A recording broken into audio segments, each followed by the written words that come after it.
Capítulo 2. Não fique contabilizando perdas e ganhos. Não existe quem tenha vencido sozinho na vida. Nós somos o resultado de milhares de outras pessoas. Qualquer um que já nos tenha feito uma gentileza ou nos dirigido uma palavra de incentivo contribuiu para a formação da nossa personalidade, para o nosso modo de pensar e para o nosso sucesso. George Burton Adams. Quando faço palestras em faculdades, os estudantes sempre me perguntam: qual é o segredo do sucesso? Quais são as regras ocultas para vencer? Em geral, eles esperam que eu dê uma resposta pronta e muito bem embrulhada com um laço de fita para arrematar.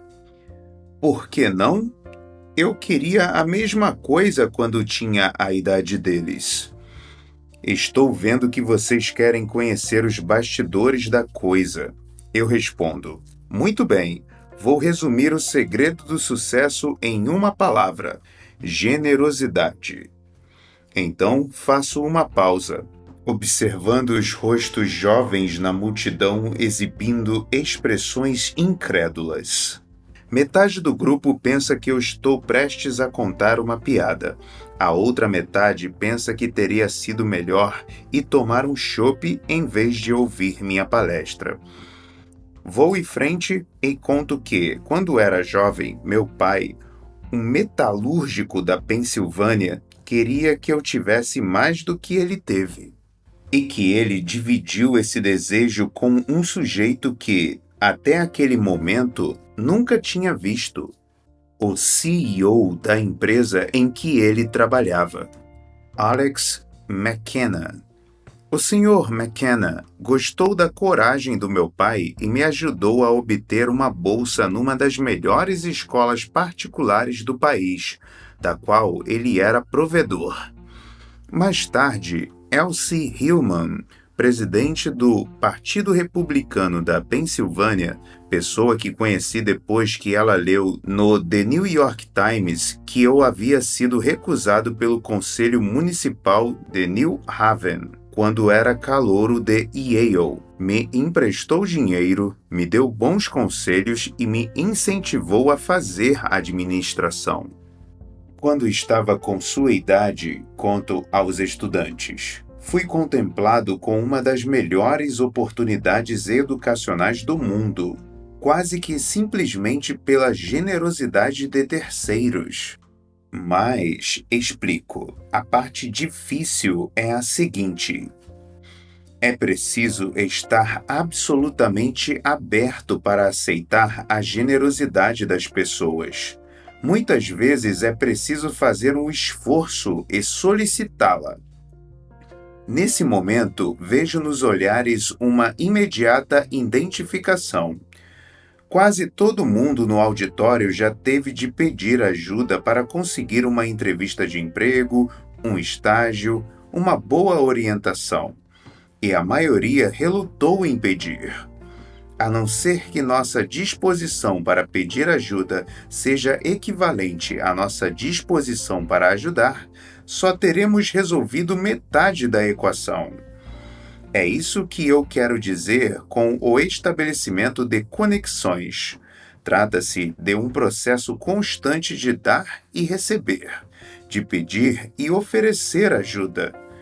Ao colocar as pessoas em contato umas com as outras, ao oferecer nosso tempo e nosso conhecimento e partilhá-los de boa vontade, a fatia da torta fica maior para cada um dos envolvidos.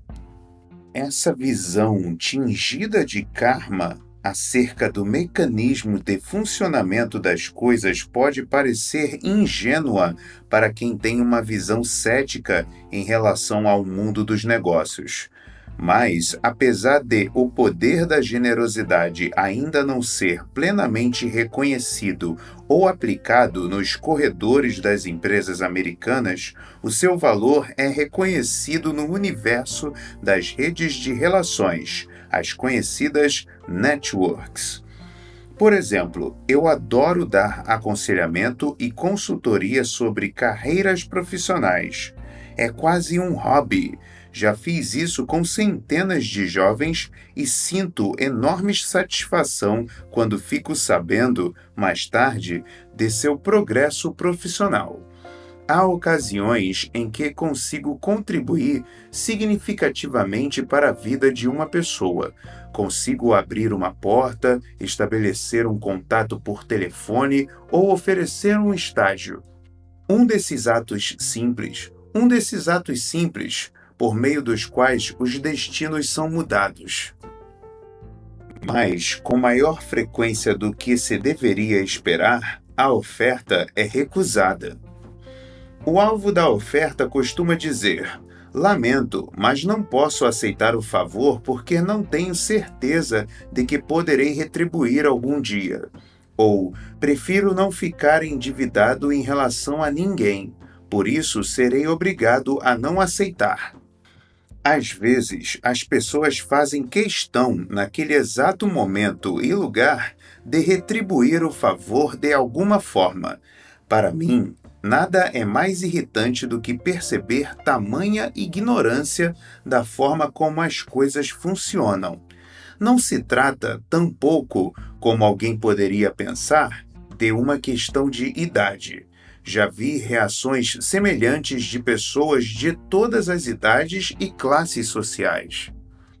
As redes funcionam exatamente porque existe o reconhecimento das necessidades mútuas. Existe a compreensão implícita de que investir tempo e energia na formação de laços pessoais com as pessoas certas rende dividendos.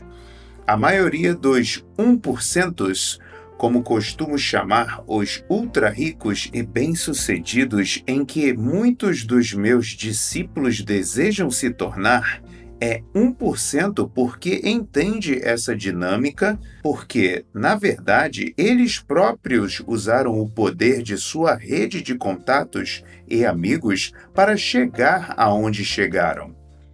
Mas, para isso, primeiro é preciso parar de ficar contabilizando cada perda e cada ganho. Não se pode formar uma boa rede de contatos sem apresentar esses contatos a outras pessoas com igual entusiasmo. Quanto mais pessoas ajudarmos, mais ajuda temos e mais fácil fica ajudar as pessoas. Funciona como a internet. Quanto mais pessoas têm acesso e usam a rede, mais valiosa a internet se torna. Hoje, tenho um pequeno exército de ex-pupilos bem-sucedidos em diversas áreas me ajudando a ser o mentor dos jovens que me procuram. Isso não é sentimentalismo barato. É uma visão que homens e mulheres de negócios de pé no chão fariam bem em levar a sério. Nós vivemos num mundo interdependente. As organizações procuram alianças estratégicas a cada passo dado. Um número crescente de profissionais donos do próprio nariz no mercado está descobrindo que é preciso trabalhar com outras pessoas para atingir seus objetivos. Mais do que nunca antes na história, as situações vantajosas para apenas uma das partes muitas vezes significam que, no final das contas, ambas as partes sairão perdendo. As situações vantajosas para ambas as partes se transformaram numa condição sine qua non num pedido inteiramente ligado em rede. No mercado de trabalho hiperconectado, a cooperação está se mostrando superior à competição. O jogo mudou.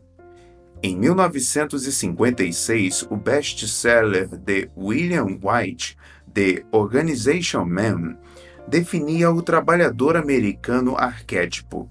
Vestíamos nosso terno cinza, próprio para as grandes empresas, oferecendo nossa lealdade em troca de segurança no emprego.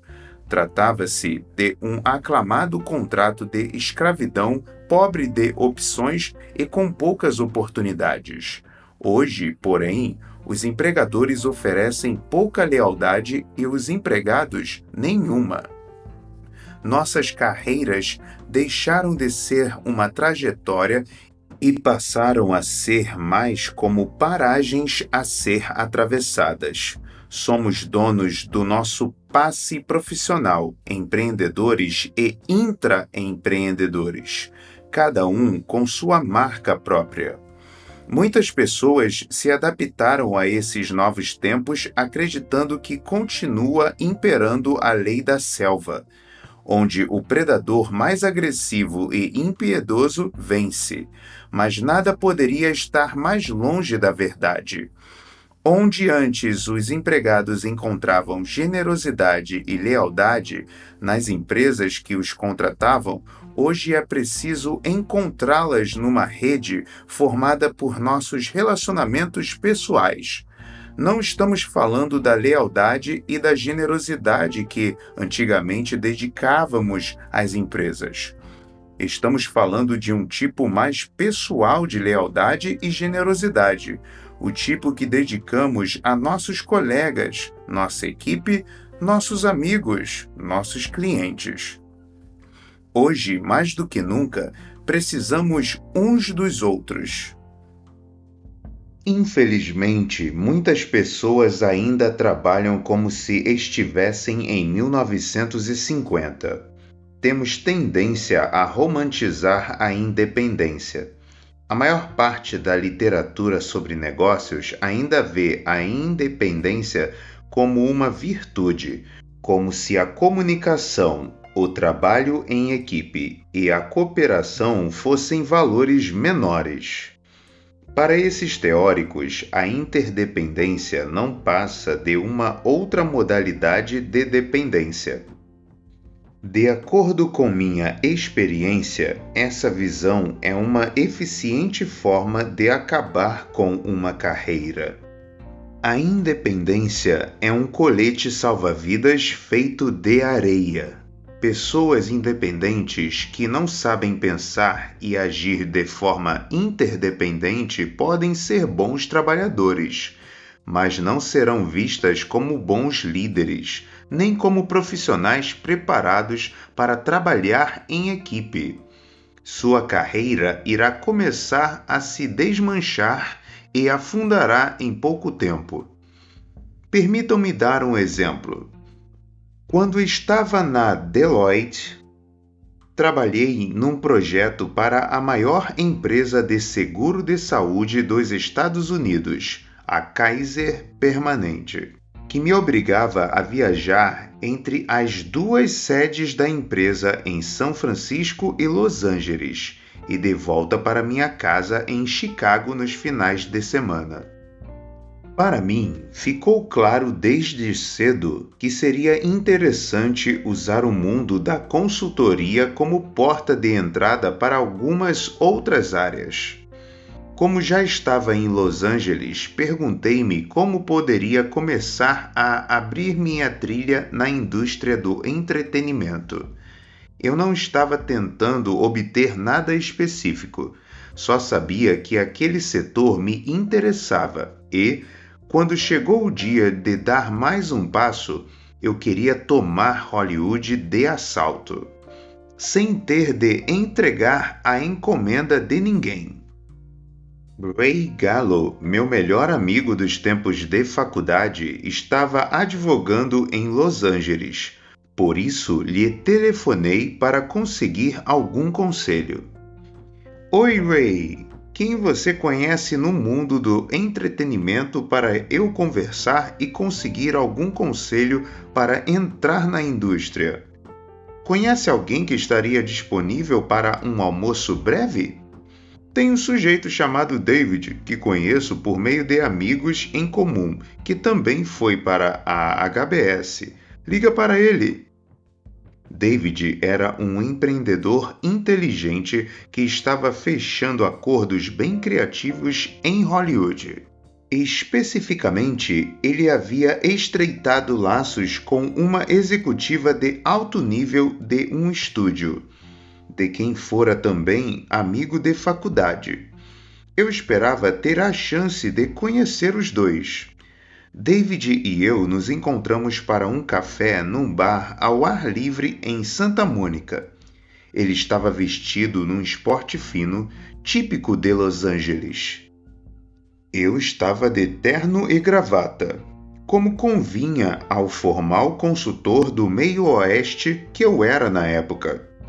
Depois de voltas e mais voltas em nosso bate-papo preliminar, fiz uma pergunta a David. Estou pensando em fazer a transição para a indústria do entretenimento no momento propício. Você conhece alguém que estaria disposto a me dar alguns conselhos úteis? Eu era amigo íntimo de um amigo íntimo dele. Aquilo soou como um pedido simples frente à seriedade do nosso encontro.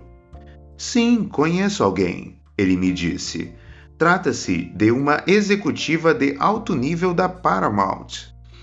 Ótimo, eu adoraria encontrá-la. Falei com empolgação. Existe alguma chance de providenciar uma breve apresentação entre nós? Talvez possa enviar um e-mail?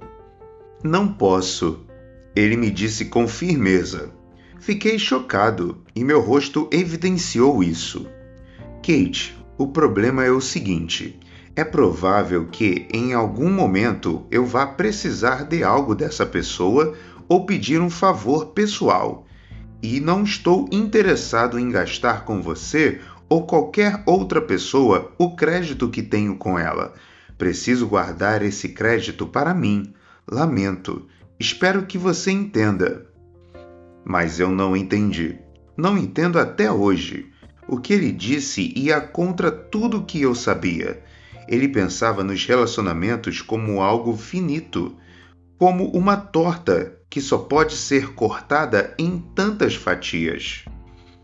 Retirada uma fatia, sobrava apenas as outras para ele. Eu, porém, sabia que os relacionamentos eram mais parecidos com músculos. Quanto mais são exercitados, mais fortes ficam.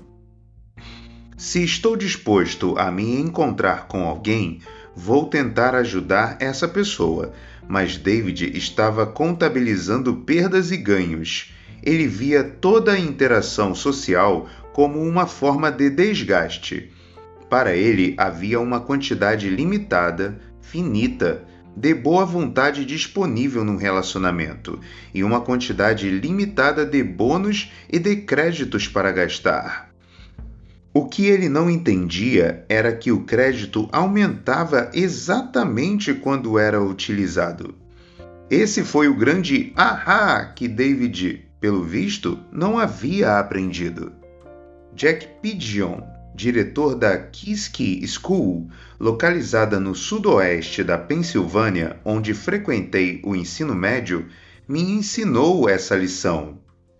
Ele erguera toda uma instituição não perguntando às pessoas como você pode me ajudar, mas sim como posso ajudar você. Uma das muitas vezes em que Jack veio em meu auxílio foi quando eu era segundanista na faculdade. Eu havia sido escolhido para trabalhar no verão para uma mulher candidata à vaga no Congresso que concorria com um jovem da família Kennedy. Concorrer contra um Kennedy em Boston e ainda por cima para a vaga que fora ocupada por Jack Kennedy era para muitos uma causa perdida, mas eu era jovem e ingênuo e estava pronto para a batalha.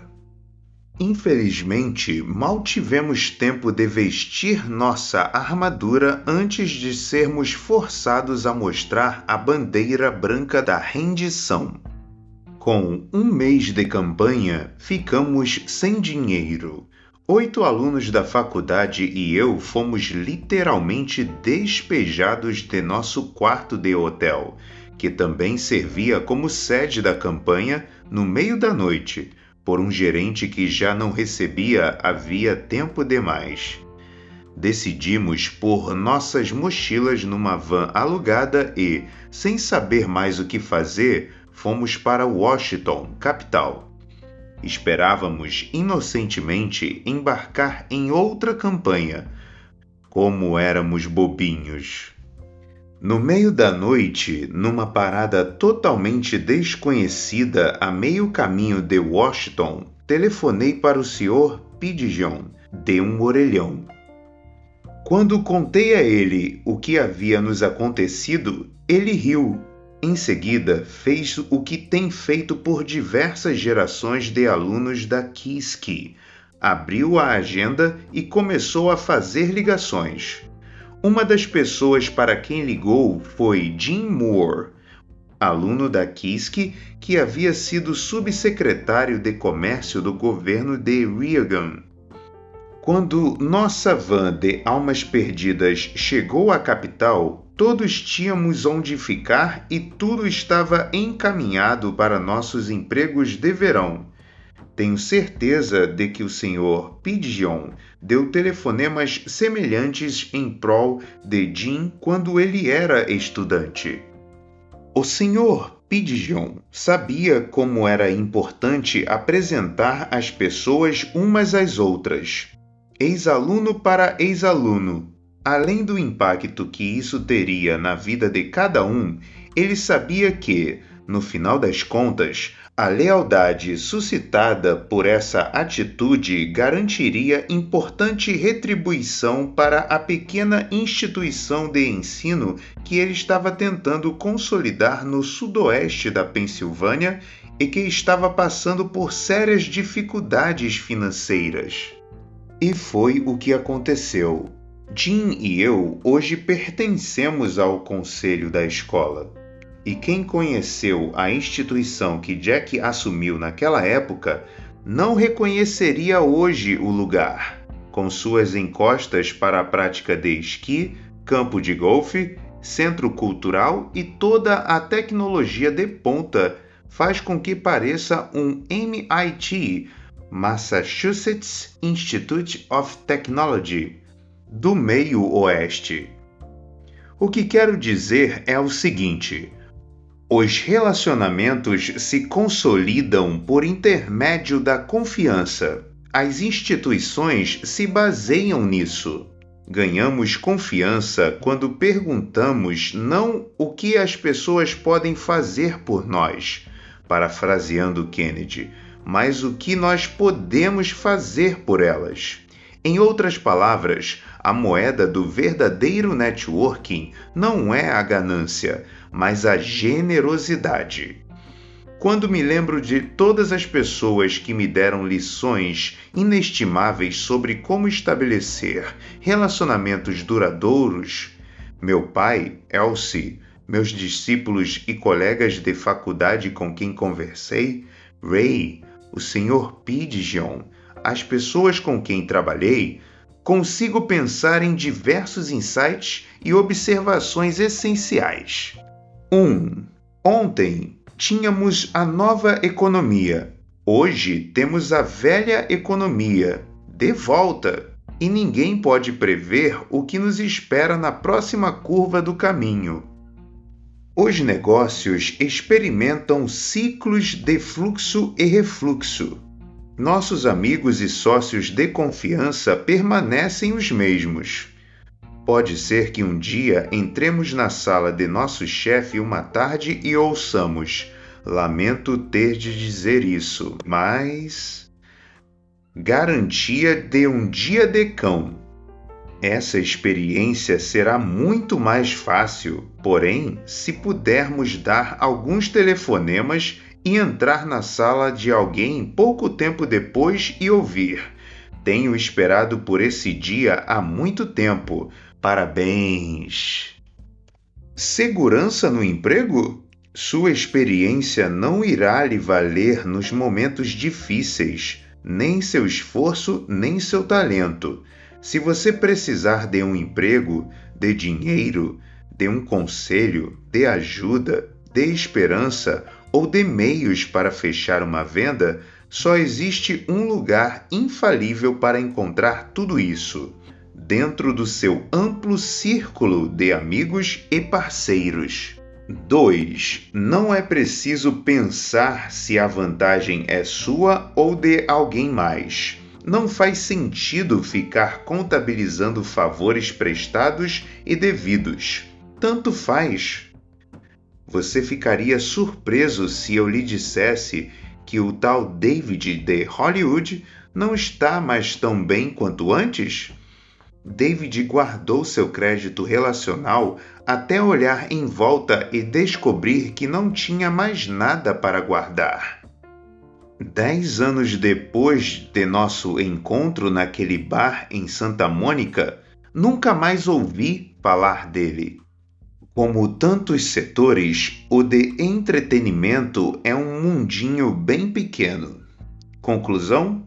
É melhor dar antes de receber. E nunca fique contabilizando perdas e ganhos. Se suas interações forem pautadas pela generosidade, a retribuição virá como consequência. 3. O mundo dos negócios é um ambiente mutável e competitivo. O assistente de ontem é quem dá as cartas hoje. Muitos dos jovens que atendiam meus telefonemas hoje ligam para mim. É mais fácil progredir no mundo quando quem está abaixo de nós tem prazer em nos ajudar em vez de esperar nossa derrota. Todos somos hoje uma marca. Foram-se os dias em que nosso valor como empregado estava associado à nossa lealdade e ao nosso tempo de serviço. As empresas usam o branding para desenvolver relacionamentos fortes e duradouros com os clientes. Na economia volúvel da atualidade, você tem de fazer a mesma coisa com a sua rede. Eu diria que os seus relacionamentos com as pessoas são a expressão mais pura e cristalina e a mais confiável a respeito de quem você é e o que tem a oferecer. Nada se compara a isso. 4. Contribua. Funciona como um fertilizante mágico para redes. Dedique seu tempo, seu dinheiro e seu conhecimento para aumentar seu círculo de amigos. 5. Quando penso no que Jack Pidgeon fez por mim e por tantas outras pessoas e no legado que deixará atrás de si graças a isso, convenço-me ainda mais de que partilhar o que aprendi com ele sobre buscar o apoio das pessoas é a melhor forma de retribuição ao meu antigo diretor. Obrigado novamente, Sr. Pidgeon.